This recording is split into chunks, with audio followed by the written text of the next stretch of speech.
Hey everybody, Tony D and Little Joan with a quick hot take on the year in review on my channel. Just a quick take on all the big videos that I had. Now a couple of them I deleted because, well, I got some bad information, followed the rabbit hole one too many times. I deleted those couple of videos. I had one in particular. It was getting like 100,000 views, and I just deleted it because it was too, it was, I'd gotten part of the story wrong. So I try to be more careful. I got taken in again recently by the Adam Schiff thing. I don't think I was too far off the mark on that one. There was at least a website that looked fairly good, but anyhow, I deleted that too. But let's look at the hot takes or, and see where I had the most hits. The number one hit I had, aside from the ones mentioned, was the looks like the Skydle raid. The Skydle raid is real. I believe it was real. I still believe it was real. I haven't seen, I still haven't seen, first, I still haven't seen Gina Haspel. Now, I know that's not evidence in itself, but she hasn't updated her Twitter in a long time. I haven't seen her. I mean, I think there was something to the Skydle raid. It seems like something happened there. And the fact that the CIA does have a house there, and that some of the information did go to Frankfurt, Germany, according to one of the election hearings, one of the many election hearings we had on the most secure election in our history. So that kind of doesn't surprise me. And this is for 2020, by the way. The next biggest one I had was a screenwriter's rant on a game called Bulbo, which I am shocked got so many hits. I mean, it got, the Skydle raid got like over 5,000 hits. This just got just under 5,000 hits. It's a very popular game, apparently, and not a lot of talk about it, I guess why. And that was a screenwriter's rant. The third one was a hot take on Gateway Pundit saying that the Wisconsin glitch gives Trump big votes. And that one I don't expect to... The first two continue to kind of creep up.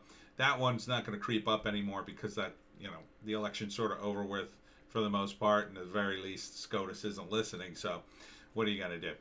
Another one that was a weird surprise too. Back in February, I did a screenwriter's rant on this trailer called The Witch Subversion, which was a little German film or TV show. TV show or film, I forget. But they seem to have quite a following. So about 3,000 hits for that. One of my hot takes on Antifa's, the Hells Angels, the Chaz, and more. That was really sort of just spillover from the one I deleted about Antifa. And then screenwriter's rant on Mazimir movie trailer. That got about 2,200 hits. That was a Saudi Arabian cartoon, which is insanely popular. I got comments about that months and months after I posted it, which was interesting because I now have a bit of a fan base in Saudi Arabia. I haven't really done too many reviews of other Saudi films or cartoons, but I get comments every once in a while to do so. American Skin, of course, was a recent one. My rant on American Skin trailer, I've made a couple of follow-ups to it. I still get comments about it. Mostly angry ones. About 1,800 hits there. Screenwriter's rant on Dread Out 2, which I think was a game. Kind of a funky game, about 1,800. And rounding out, I think the top 10. 1, 2, 3, 4, 5, 6, 7, 8, 9. No, this is 9. Hot take on the RBG meltdown. Remember when Ruth Bader Ginsburg died, everybody had a big meltdown that Trump was going to get another SCOTUS appointee, got almost 1,800 hits. And finally, number 10, a screenwriter's rant on The Platform. If you remember that back in, when was that? That was back in March. It was that weird movie with the platform going up and down with the food on it and people trying to ride the platform up. And it was this weird sort of metaphor about socialism and communism. And we got into a big argument, and comment section. So, I kind of thought my politics sort of overtook the channel this year, but looking at it, it's about an even split. One, two, three, four. Yeah, so in the top 10, you got 6 screenwriter rants and 4 hot takes. So, still mostly the screenwriting getting the hits. Although it's weird, I post a screenwriter's rants or screenwriting tips, and they're very slow burn. They're very slow burn. They definitely have sort of an evergreen about them, the screenwriting tips and even sort of screenwriting rants. But it's a very slow burn. Oh, and then honorable mention to hot take on the raid in Frankfurt, which was a follow-up. The Banana Splits trailer, which people still comment on.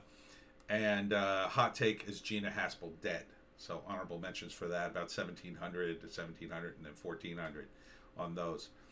The longest viewed one is actually that Gina Haspel one, which I didn't really have any new information. Oh, actually, no, the Skydle raid. Yeah, both of them people looking for information, I imagine. But yeah, so those were my greatest hits from this year. Joan, of course, was in, I guess she was in most of them, right, little Joan? Every once in a while she's in the sunbeam in the other room, doesn't get to be in the video because she's, little ornery, right, Joan? I think she likes being in the videos. I give her a treat every time she's in a video, right? Give you a little bacon.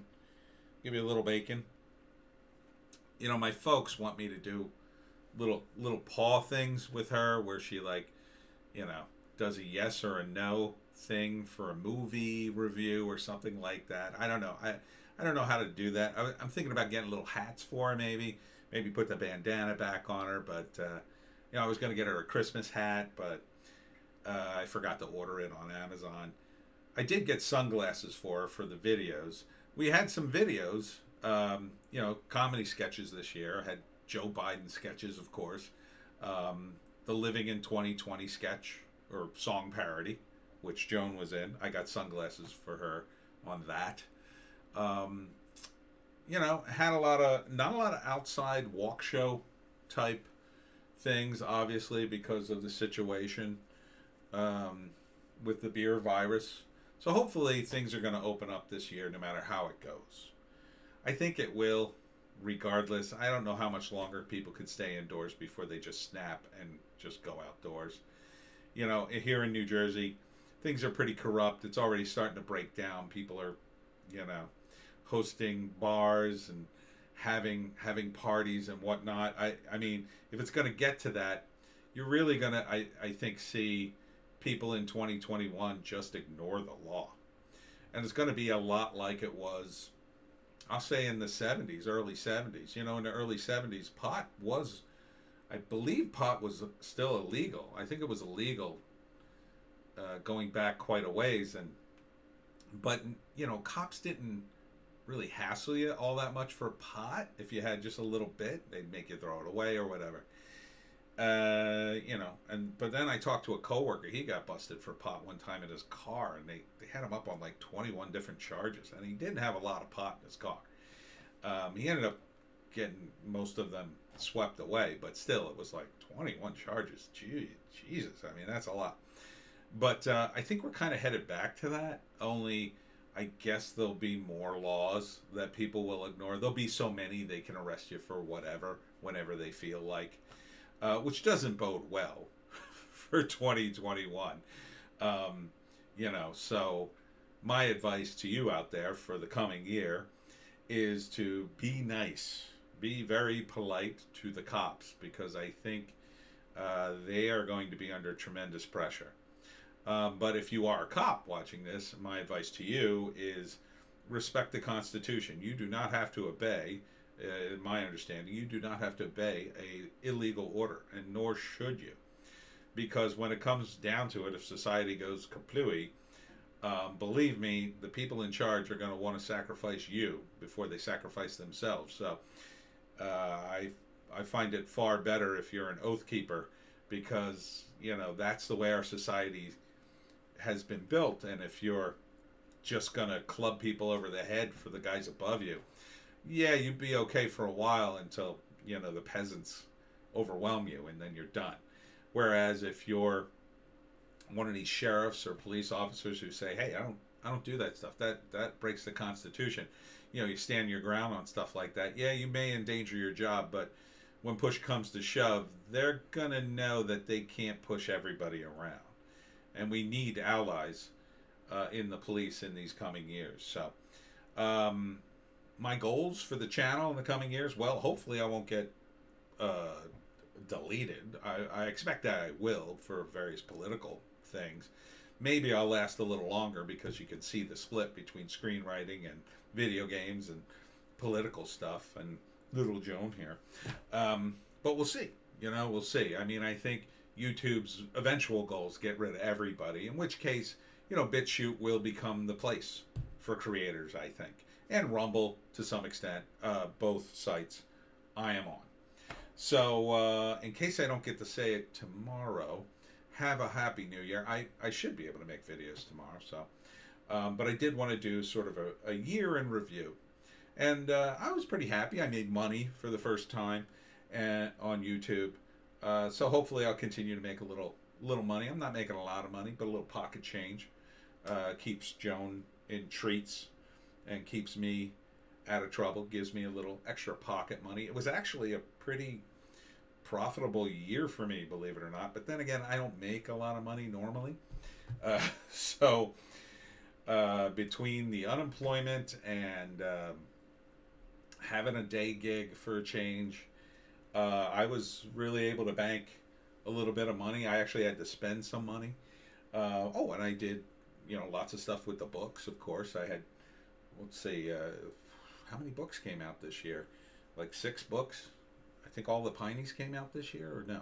No, some came out last year, and then 2 came out this year. So I had 5 Piney books, and got 2 Wokistan and Hollywoke. Hollywoke came out this year. Would have liked to have gotten, we have Christian and I mapped out a 3rd book for the Wokistan series. I'm not sure how it's going to go if Trump's not in office, because, part of the premise is that in that world is that Trump did get reelected. So we'll see. We'll see come January 6th. Everything's about January 6th now.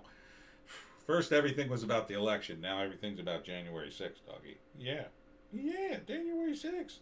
Scary times. But that's it.